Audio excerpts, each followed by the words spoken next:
Dear stranger, I don't know what to write, so I just pull on the bevels of the laptop keys with my fingernails. I pull and pull and pull until it starts to hurt. And I stare blankly at nothing until tears well up again. And I sob so hard, I wonder if my heart is wringing itself dry. I don't know what to say, except that sometimes everything hurts so bad I don't know what to do. My arms quake and my legs shake, and I am a puddle, I am a string, I am a prayer wavering on existence, but never quite making it there. Hot cold burns up my arms, and elephant wakes up in my head. I can't think around it. I wonder what would happen if I just tore this elephant out, dumped it onto a stretcher, and shipped it out of my brain. How would that weightlessness feel like? How do people live without that anvil seared into their mouths? I wonder what it's like to laugh without having to claw your throat open first. I should probably stop here. I can feel myself slipping. I don't know. I guess I'll talk soon. I have nothing else to say, even though I feel like I should end this on a positive note. I don't know. And what are you gonna do about it?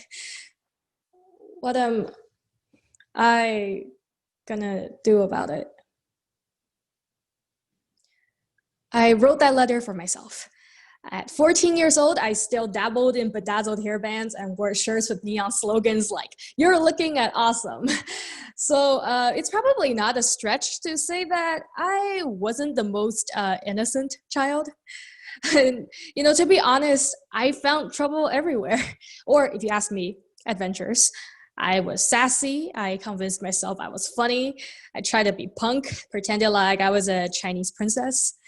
So maybe that's why people didn't seem to care when I started to disappear.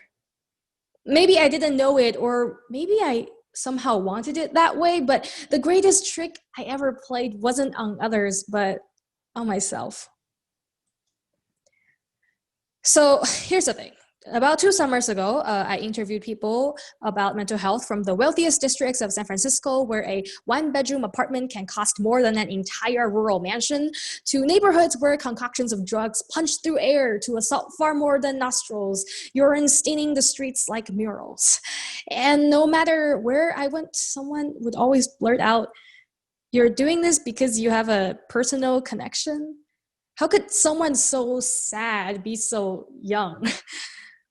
Their faces were folding with shock, as if I blamed anxiety on the rising costs of avocado toast or, God forbid, a B on a math test.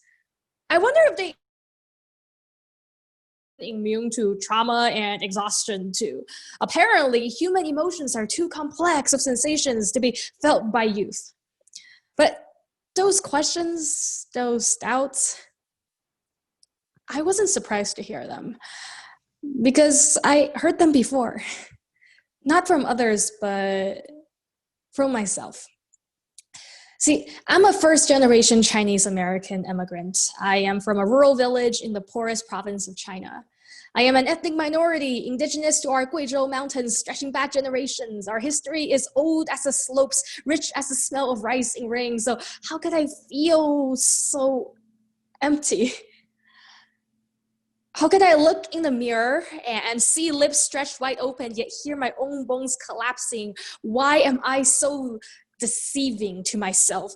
I wrote this letter to remember that despite it all, what I felt was real, legitimate. Still me, just in the midst of trying. It was supposed to stay my little secret, but here I am reading it aloud for the public. So what I know now, but didn't know back then, was that I wasn't and am not alone. I mean, you might know this, you might not, but we have a youth mental health crisis in this country and around the world. 50% of all lifetime cases of mental illness began by age 14 and 75% by age 24. 20% of youth aged 13 to 18 live with a mental health condition. And 37% of students aged 14 and up with a mental health condition drop out of school. That's the highest dropout rate of any disability group. Suicide is the second leading cause of death in the US between ages 15 to 34. 80% of American youths are left with no or insufficient treatment. If we don't fight hard, these statistics will probably worsen, because the last 10 years were a revolution, and technology and social media have changed our world. The youth of today face concerns that old ideas just can't accommodate. Instant social media perfection, body distortion, life makeovers, cyberbullying, overstimulation, and desensitization, FOMO, or fear of missing out. Maybe it sounds absurd or childish. It's easy to dismiss all of this as just kids caring too much about what other people say. I mean, it's the classic adage of, if all your friends did X, Y, Z, would you do it too? But everything is relative to your baseline, and the dinner parties of the 20s, the nightclubs of the 80s, the clout chasing of the digital 2010s. Your life becomes your relevance, and your relevance defines your worth, or so it seems. It's not that the old triggers have softened. It's that now, within 2 seconds, you can search up how to hurt yourself. I would know. You know, they say a picture is worth 1,000 words. I guess it's true in this case, but those 1,000 words are only a tiny part of my story. You know, I was a troublesome child growing up, but I also tasted joy. And you can see in this photograph of me and my grandparents on a beach somewhere in China when I was a kid, that there was a lot of happiness in my life. And so maybe that's what's deceptive about trauma, about pain, is that they don't exist in isolation. So this is my first 1,000 words, and here's what came after. My story began violently. I grew up with scars. I learned how they tasted, how they felt. But what I didn't know was how best to begin to heal. And for a long time, I really begged for something to change within my family, to hope that maybe a catalyst of an event will be the way that I can start to voice my own thoughts and be my own person and have my own worth of a sort. And that catalyst did come, but not quite in the way that I hoped. When I was about 9 years old, my family and I moved permanently to the US. And I was very excited at first. You know, we sold everything we owned back in China to just start this American dream afresh. This is the typical immigrant story, hoping for the best. But the year was 2007, and then the recession hit. I know, bad timing. And we lost everything. And you know, it's not the worst thing in the world to be quote unquote penniless in America. Yes, we live below the poverty line, but we also had a lot of opportunities to just try to be there for each other. And I was really excited for what that could mean. Basically still don't. My mom speaks a little bit. And so there were a lot of chances for us to have to be there to help each other out as we navigated this new journey. But the thing is, sometimes maybe you shouldn't trust like a teenager, just someone very young with the whole burden of a family's survival. I started working at a very young age to try to make sure that we could create a life for ourselves, since I was the only one who spoke both Chinese and English. And so by the time I was in middle school, I was working 3 jobs, and on the weekends I would stand for like 10 hours a day straight, giving out like product demonstrations at Costco, etc. So I'm still about the same height right now as I was back then, so you can kind of picture that internally for yourself. And so even though it was difficult, I often felt like it gave me some sense of worth. You know, like I was kind of like an adult, like I had value and some way to provide for my family and just be a useful person. But, you know, when you hear things enough times, you start to ask yourself why you didn't believe them earlier. Why it takes you so long to believe them now. At 13 years old, I was diagnosed with bipolar disorder, and it transformed the pain in my life into an inescapable nightmare. So, hurt people hurt people. I know you know that mental health concerns can affect anyone, anywhere, at any age, at any time, but I didn't. And today I can say that this is not a moral dilemma, that no one chooses mental illness like they choose outfits. A textile merchant from Somalia once told me that mental health should be as normal as a rising and setting sun, that we can't afford to wait until it's our sons holding to their heads that... It took me a long time to learn that.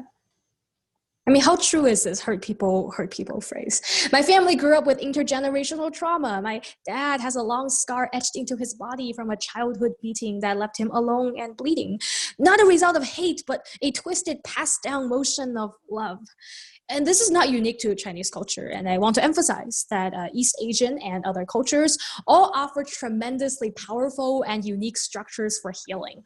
So please know that to demonize a culture is to choose ignorance. And I am so proud of my heritage and everything that it has taught me. But as an immigrant, as the daughter of a traditional Chinese medicine doctor, stigma does have a different taste. And I grew tired of washing it down with milk. In clinical practice settings, minorities in America were shown to be less likely than whites to receive treatment that adheres to treatment guidelines. Ethnic minority and immigrant clients have been found to suspend trust of providers who are ethnically dissimilar from them until they are proven trustworthy.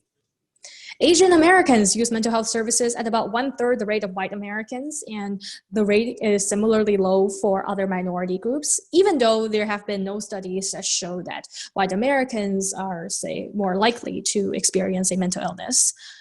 And a lot of times you might hear something like this in a minority family, that mental illness is just a result of a past sin, that it doesn't exist, you're being ungrateful, spoiled, disrespectful, you should drink some herbal tea, and remember, the pain is in the body, not the mind. This whole mental illness thing, that's a white people thing. I told myself that this can't possibly be the full story, but the thing is, emotions are by definition immortal. They undig their own graves. And so no matter how much I try to convince myself otherwise, I eventually really internalized the belief that I didn't deserve the air that I breathed. And this had very real consequences on all aspects of my health. At 14 years old, I was diagnosed with anterior uveitis, an inflammation of the eyes that would pop my eyes blind for days or weeks at a time. And the response for me asking for help is, and always has been, yes, and of course, and you are so strong. But even now, I am terrified of talking about mental health. Afraid that if I say the wrong word, someone will tell me I'm crazy. Dismiss all that I'm saying, like admitting mental illness is giving them ammunition, and my voice is the target. Afraid that if I speak my somewhere will still tell me I'm romanticizing, even though they won't bother to let me finish. Say that I'm only making things worse, that I should just shut up because what do I know about mental illness? What do I know about mental illness? Except that sometimes I see long, short robes, I see flashbacks, frostbite crawling up my thighs, my eyes glazed over my head, buried in exhale sweaters, begging a God I didn't believe in to not let me pass him, to not let him see me. Am I alive? Am I alive? Am I alive? Still. Hurt slipped into my blood how thunder slips into ears. By which I mean less of a slip and more of a tearing or a prayer. Maybe it sounds silly, but sometimes loneliness creeps on you like old age. Even in hindsight, I still find pieces of my past tossed in between the lines. And sometimes I wonder why, if I introduce mental health to the conversation, some people take that declaration as confirmation that I don't belong in this nation, like they're waiting for me to scream, do something real normal humans wouldn't. As if mental illness warped me from person to personality, human to human disease. Are you kidding me? When I was 14 years old, I attempted suicide for the last time. In the final moment, my little brother was the one who found me. Well, they say to find your own strength, to build your own light, to not rely on anybody else. Sure. But sometimes all of our strength is spent on fighting ourselves. And in those moments, I chose to borrow someone else's light for a while, to stand in their glow and let it illuminate the path forward and show me that there is somewhere to go. My little brother became that light for me. My little brother, the kid who I practically raised my own child, I went to all the parent-teacher conferences for, I went to all the open houses for. My little brother who would find me, hidden beneath my bed, just crying my eyes out, and he would hand me one of the few stuffed animals he had and tell me as he clung to me that it's okay, Diana, it's gonna be okay. And so I decided right then and there that no matter how dark my world got, there was no way in hell I was gonna drag him down with me. So I had to heal. And I tried all sorts of different things, but I didn't really know how to navigate the US healthcare system. As you might imagine, it's kind of complicated, especially when your family doesn't speak English and you don't really have any money. So I started writing. I wrote letters. I wrote letters to no one, yet therefore everyone at once. And something strange happened. In writing letters to strangers, I found comfort. In words, I began to discover the miracle of life, as cheesy as that sounds. I realized for the first time that I never was alone. I have all this empathy for others, but I couldn't do the same for myself. Why was that? Why didn't I deserve the same? I did deserve the same. I realized as I wrote these letters that writing is humanity distilled into ink. So that became my life motto. And soon, as I started to get better, I started Letters to Strangers, first as just like a student club in my sophomore year of high school, because I knew I couldn't be the only one who needed healing. And today, L2S, which is what Letters to Strangers is short-formed as, it's the largest global youth-for-youth mental health nonprofit. And we seek to destigmatize mental illness and increase access to affordable and quality treatment worldwide, particularly for youth aged 13 to 24. And just like its name suggests, Letters to Strangers is about anonymous letters to strangers. When we erase the burden of judgment, when you know not my name, my background, or my diagnosis, suddenly the story is the only thing that matters. Suddenly a human connection becomes the only viable solution. And for once, anyone can have total agency. I'll choose to write with a purple colored pencil. I will choose stationery paper fortified with Chewbacca's and stripes. I'll write in cursive, adding an origami crane. I'll be the protagonist, but maybe next time I'll just listening. I'll write Dear Stranger. Exhale the rust on my heart. During my interviews around San Francisco, I met Michael. Michael has been homeless for 17 years on the streets of downtown Berkeley, and bipolar disorder and alcoholism had dulled his career. He looked at me with tears in his eyes, gray as the sea right before sunrise, and said, I just want to be well enough to help somebody else. That's it. That's what L2S and frankly, all of us want to do.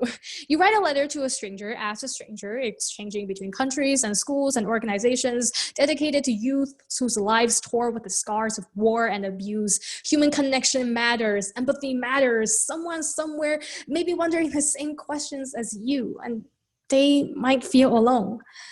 But with your letter, that someone somewhere knows that someone somewhere is thinking of them too. You see, one letter, one human connection can and has saved a life. So I know that, we are called Letters to Strangers, but we don't actually just do letter writing. We also have components on science-based peer education and policy-based advocacy from the grassroots level. And one of the proudest things that I and this organization created is our world's first Youth for Youth mental health guidebook. Is an A to Z sort of 80,000 word illustrated guide of mental health from a very intersectional perspective, written entirely by 14 to 21-year-olds worldwide, but reviewed by medical professionals and industry experts. So this is something that I've been wanting for a long time and wish I had when I was a kid. And I hope that maybe you'll find it useful too. We do offer it for free in black and white to download online on our website, letterstostrangers.org, if you're interested. But with all that said, one thing that just completely boggles my mind to this day is how, despite all of the things that people told me wouldn't be possible and all of the things that I didn't think would be possible, somehow I have been lucky enough to see this organization grow to over 35,000 people today. And sometimes I think about what would happen if I told the me on the verge of suicide that this could be my future.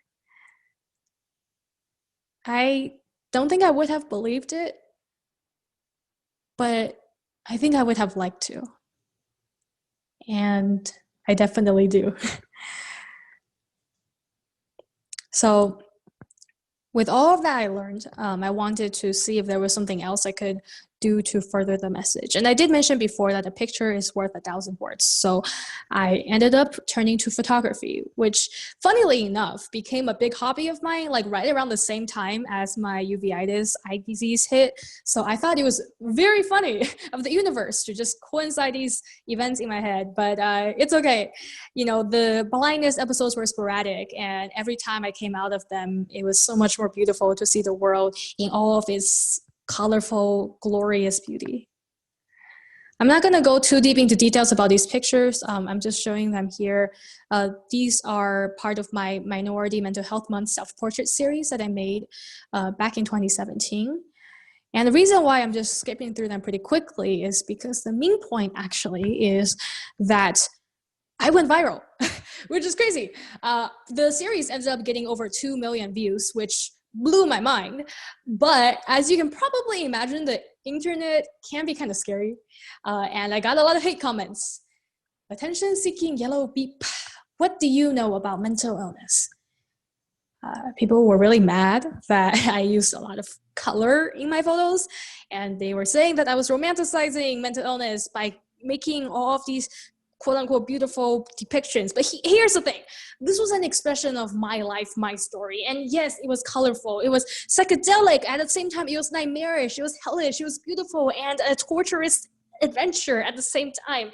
Everything was glorious and the worst thing in my life. And that sort of juxtaposition of colors, of stories, of emotions was the sort of truth that I could only tell with these types of images. So I decided that, you know what? My world is my own to lead. It's not your black and white. So yes, I am often terrified and overwhelmed, and I wonder if I am weak, if I am a burden, but no. Mental illness can mean battling dragons only to find their nests in our chests, but we learn to live with fire. Where is the weakness in that? How can there be weakness in that? As a sort of conclusion to this, I just want to sort of get your brain thinking about some of the things that we can actively do to better our own understanding of mental well-being, as well as 5 love languages. But I don't know if you know about the pain languages. Full disclosure, we came up with these acronyms at L2S. So if you want to, you can feel free to check back on this later or read through our guidebook or our blog to learn more about how there are different ways that we express pain, and depending on the severity and combination and frequency of these languages occurring in our lives, maybe it's a sign that something's happening and we need to take a look at it. Similarly, we believe in using the sort of simple acronym to navigate the journey to heal, to be a self-advocate, to take things incrementally, one step at a time, to meditate, not just like in a lotus position going but like also really just thinking things through, reflecting on your thoughts, giving yourself space. Being patient, listening, and listening, like active listening, not just listening so you can think of what you're saying, response, and educating yourself so that even people on the peripheries of your network, of your society, of your community, they will know that you're someone who has taken the time to educate yourself on mental well-being. And clearly that means that you're not going to stigmatize them as much if they choose to come up to you to share their story or ask for help. You know, education is not just about ourselves, but also the impact that the very act of education has on others. And so last but not least, these are a few of my grounding philosophies in life. So, you know, I know what I said earlier with the acronyms and the story itself, there's a lot of abstract components, but I really like to live things poetically as much as I can, since life itself is an art form in a way. And so I try to keep these things in mind, that when your brain outpaces your heart, stop. There will be time for sacrifices, but now it's not it. And to move our bodies, to move to the land rumbles and the ocean waves, that we dance between the earth and the sky. So wave your hands, touch the clouds. There is so much beauty around us, even when we can't see it. Or maybe precisely because we can't see it, that it blossoms all the more beautiful when we finally notice it. So thank you for listening. I hope this was somewhat helpful or interesting to listen to. And if you're interested, you can find me on social media or email me at the address on the slide. Thank you, and it's been an honor.